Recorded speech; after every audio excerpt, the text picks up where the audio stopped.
जय हिंद दोस्तों। आजकल इंडिया के अंदर एक कौम है, वो या तो सोशल मीडिया पे या फिर मीडिया हाउसेज के द्वारा बदनाम की जा रही है, या फिर वो बदनाम है। इसके बारे में हम बाद में बात करेंगे, लेकिन इन सारी चीज़ों को पीछे छोड़ देते हम इसके बारे में बात करें कि इनकी हिस्ट्री क्या है, यानी कि इनका ओरिजिन क्या है और ओरिजिन क्या है। अब हम इनकी बात करें कि इंडिया के अंदर ये कौम कहाँ पे पाई जाती है, तो इंडिया के अंदर ये कौम हरियाणा, राजस्थान और यूपी के अंदर पाई जाती है, जिनकी टोटल पॉपुलेशन 20 लाख है। हरियाणा के अंदर फरीदाबाद, पलवल और नौ डिस्ट्रिक्ट के अंदर पाई जाती है, जबकि राजस्थान के अंदर अलवर और भरतपुर, जबकि इसकी कुछ पॉपुलेशन यूपी के अंदर पाई जाती है। और जो इनका रिलीजन है वो है इस्लाम, और जो इनकी लैंग्वेज उनके द्वारा बोली जाती है वो है मेवाती लैंग्वेज।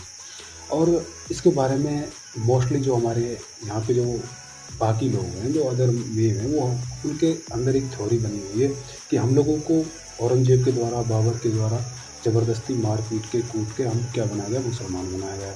लेकिन अगर हम सारी चीज़ों को इग्नोर कर दें और हम अगर और हिस्ट्री में जाएँ, तो हमें पता चलता है कि इसके बारे में इतिहासकार क्या कहते हैं। इतिहासकार सबसे पहले ये कहते हैं कि जो मेल थे वो कहाँ से आए थे, मिडिल एशिया से आए थे। उसके बाद कुछ इतिहासकार कहते हैं कि ये ईरान से आए, और कुछ इतिहासकार कहते हैं कि ये हम राजपूत ही थे, क्षत्रिय राजपूत ही थे, और जिन्होंने बाद में क्या कर लिया, इस्लाम अपना लिया था। अब हम बात करते हैं कि ये अब मिडिल एशिया से आए और इंडिया में सिंध तक कैसे पहुँचे। जब ये मिडिल एशिया से चले तो उस टाइम पे ये लोग मुसलमान नहीं थे, उस टाइम पे ये लोग बौद्ध थे। और इसके बारे में काफ़ी सारे जो अरबी उस टाइम के जो ट्रेवलर थे, उन्होंने अपनी किताबों में लिखा है कि ये लोग डबल कुबड़ के ऊँट पे सवारी करते थे और एक ट्राइब्स के रूप में सब सफ़र करते थे, और ये लोग बौद्ध थे। क्योंकि जो इनकी परंपरा थी उनके बारे में भी उन्होंने ब्रीफ में मेंशन किया है कि ये लोगों के जो पूजा अर्चना पद्धति थी वो बौद्ध थी।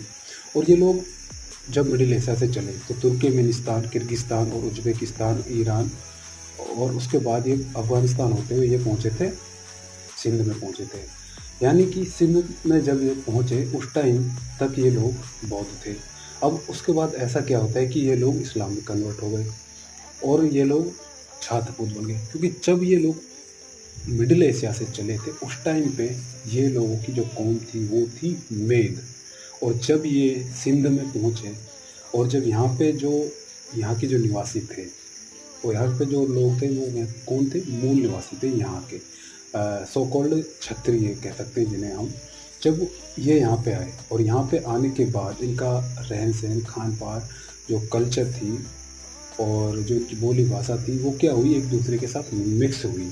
और जब इनकी ये सारी चीज़ें मिक्स हुई तो इनकी लैंग्वेज भी मिक्स हुई, और उसी लैंग्वेज के मिक्स होने के कारण जो मेद था वो क्या हो गया, मेद मेद का जो दैत था वो क्या हो गया, वह हो गया। यानी कि अगर हम बात करें, जैसे कहा जाता है कि भाई हिंदू धर्म कोई रिलीजन नहीं है, तो जो मुसलमान आए थे इंडिया पे, जो उन्होंने क्या किया कि जो सिंध में रहने वाले लोग थे वो उनको क्या कहते थे, वो हिंद कहते थे।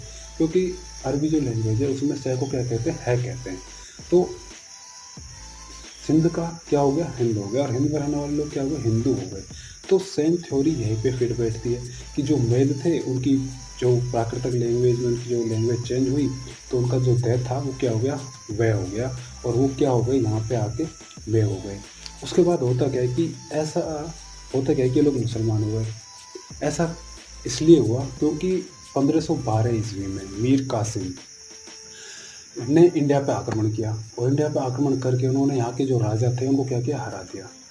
हराने के बाद उसने यहाँ पे रूल करना क्या किया, चालू कर दिया। अब उसने यहाँ पे जो मेव थे, जो मिडिल एशिया से आए थे, उनको इस्लाम में कन्वर्ट किया, और जो लोग कन्वर्ट नहीं हुए उन लोगों की कद काठी और उनकी लड़ाकू प्रवृत्ति होने के कारण उन्हें क्या किया गया, अपनी आर्मी में शामिल किया गया। एक तो ऑलरेडी ये पहले ही यहाँ के मूल निवासियों के साथ रहते थे, ठीक है।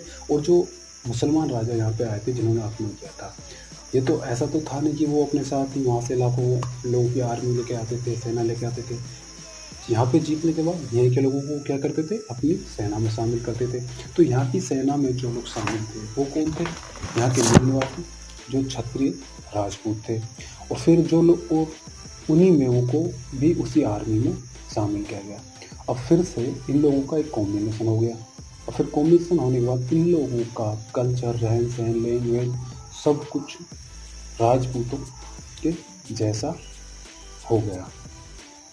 तो ये पहली थ्योरी साबित करती है कि मुसलमान जो मेव थे उनको मुसलमान 1512 ईस्वी में किसने बनाया था? मीर कासिम ने बनाया था। उसके बाद इतिहास कहता है कि भाई 1052 से लेकर 1058 जो मीर कासिम था उसका कोई भांजा था सैयद सलार मीर गाजी, उसने इस्लाम में कन्वर्ट कराया हम लोगों को। और उसके बाद 1092 में ख्वाजा मोइनुद्दीन चिश्ती थे, उन्होंने अजमेर से दिल्ली तक कोई तीर्थ यात्रा की थी। तो उस टाइम पे भी काफ़ी सारे जो मेव राजपूत थे और यहाँ पे राजपूत थे वो इस्लाम में क्या हो गए थे? कन्वर्ट हो गए थे। अब इसके बाद एक और थ्योरी आती है जो ये साबित करती है कि हाँ, कि जो मेव हैं वो मेव थे और वो राजपूत थे। क्योंकि एक थ्योरी ये कहती है कि जब फिरोज तुगलक यहाँ पर रूल कर रहे थे तो वो एक बार कहाँ गए? शिकार करने गए थे। तो उनके साथ एक समरपाल नाम का एक मेव राजपूत था। तो शिकार ने तो जो शेर था उसने उस पर हमला कर दिया फिरोज तुगलक पे, और उसने क्या किया, समरपाल ने शेर को मार दिया। तो उसने खुश होकर उसको नाहर सिंह की उपाधि दी। तो वो उसके खास दरबार में आ गया।